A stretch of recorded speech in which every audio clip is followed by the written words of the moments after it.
Master Grade Wing Gundam 0. Hey, what's up again everybody? It's Robert184, 2Rs2Bs, Gundam Reviews.net, and Yori says finally got around to building this Master Grade Wing Gundam Proto 0. Let's forget the Proto parts. You've already seen the unbox, the plates, and the individual pieces there, which are looking quite interesting in terms of what they have inside them. But of course, what really matters is how much this captures the power of the anime, so let's get to the MS.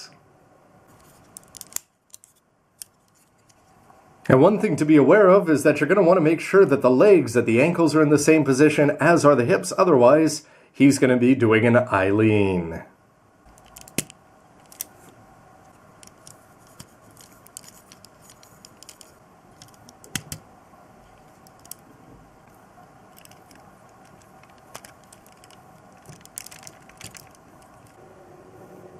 And when he's all put together, I do not know if I can stress how awesome this is after well over a decade. Check that out. Master Grade Wing 0. I could almost wrap things up right now with enough said.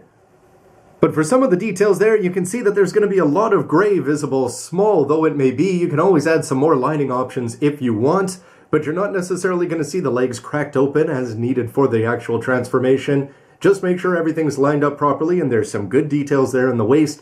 And remember, you can add even more with some opening fins. But it's the upper body where things are going to be truly shining. Absolute color there, just looking fantastic. The blue, the white details, the gray and the yellow on the back. The backpack plain and gray, but who cares? It's functional and that's what we need. The threes seem a bit silly under the shoulders, but look how many colors they've packed into such a small area. Remember that you can pop open the shoulders there for the guns, and the head. I may have worried a little bit about the proportions here, but when you see it all put together, the colors, the size, the shape, and the general stability, this is rocking like a winner right now. In the looks department, he's a keeper, but how about articulation? Well, the front skirts are going to be moving independently here, but not all that much. It feels like if you try to do any more, they'll want to just pop right out. The side skirts are going to give you about a 45 there. Remember, they do have this nice little slice open thing. And what can you do with the legs? Well, they'd go higher if they weren't banging into the skirts there. But remember that the hips can actually pop out. Make sure you're a little bit careful of that. And for that bend at the knee, look at this as it comes down there and it stretches open. Yeah, it's going to be exposing some of the internal mechanics there, but overall, that's a very nice split, I'd say. And the ankles, I'm pretty impressed with them so far, despite the fact that they've got a big slide mechanism there on the inside. And the toe is designed to go down. I'm not seeing anything. It doesn't feel perfectly natural when you put it standing flat, like it's going to be just a little bit of wobble. But overall, for a transformer with all the mechanisms in the shin, I've seen a lot worse before.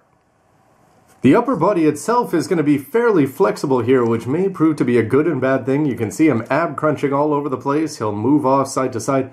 And you saw the way that I just accidentally dislodged the shoulder. That's necessary for the actual transformation, but you will notice that when you put the wings on the back, they're going to be adding weight, and that weight is going to cause him to go toppling back just a little bit, so perhaps the double ball joint may not be your best friend there.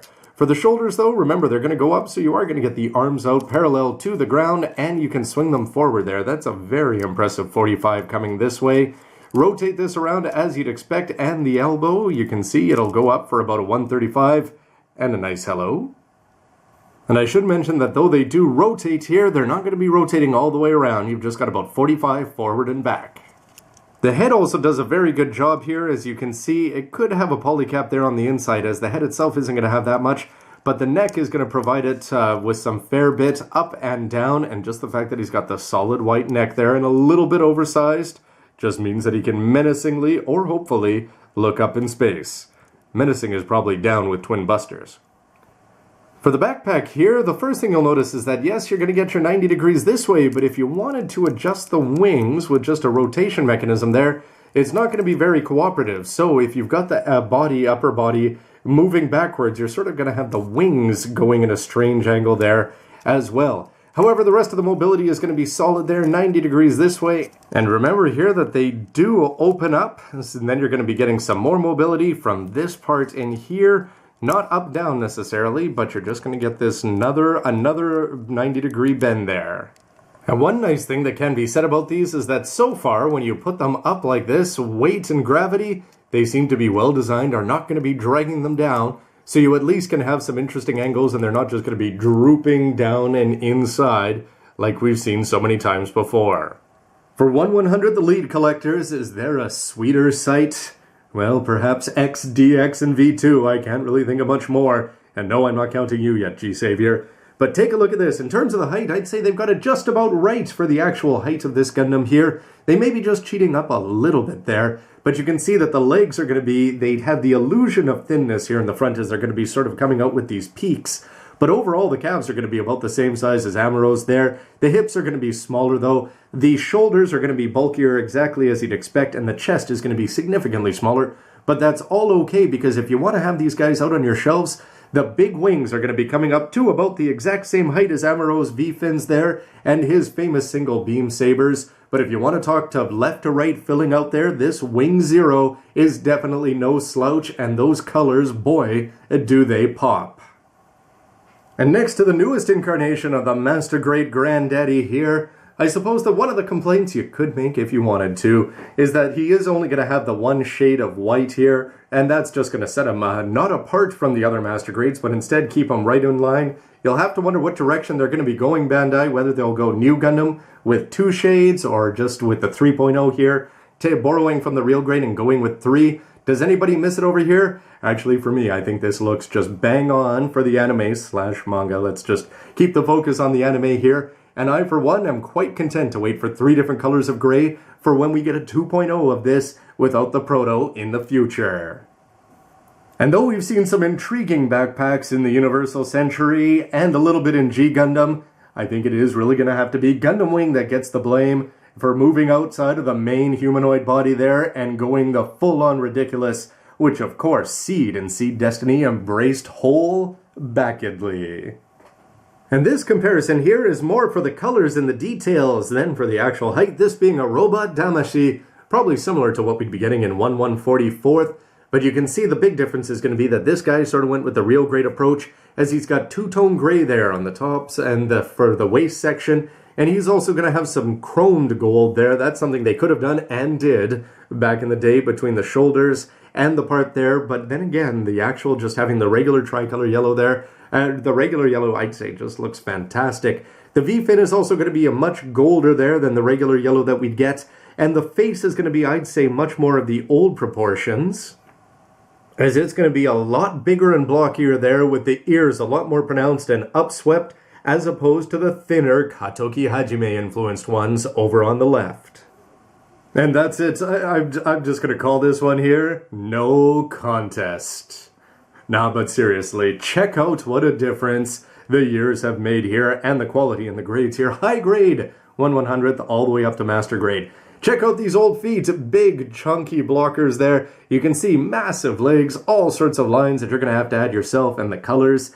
The chest is going to be massive on this old guy. He is going to have that chrome gold there, but you can see for the shoulders and the white details that everything is just monster-sized compared to the sleek configuration that this guy is going to be in. But of course, the biggest difference, no color down there on the weapons, never mind the fact that, yeah, gravity is not going to be your friend with any of these. The shield is just going to be wonking around there, and the wings, yeah, the whole shoulders, they just do not want to stay in place. And these back here, they're just attached with their simple polycaps, and the fact is they're going to spend most of their time in a downward position. The hand here, I haven't really made any efforts to try to make this thing look good, but at the same time, it's not doing itself any favors, and it's been far too long, and this, I'm sure there's just a lot of people who couldn't be more pleased that it's here. You know, when I see these two together, I get the same kind of feeling I do watching Season 1 of Simpsons.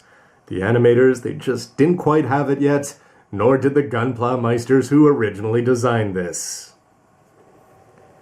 The kit's looking sharp from the posability, the colors, the overall feel, to the comparisons. It's all good so far, but there's lots of iconic poses, so stick around for the next part where I'm going to show off some of those. And of course, I'm sure you've all had a good chance to try some of those yourself. Would love to hear your thoughts both about the video and the MS itself, and stick around for lots more news, reviews, and everything else you can use. See ya, everybody. Hope you're not in a bunker.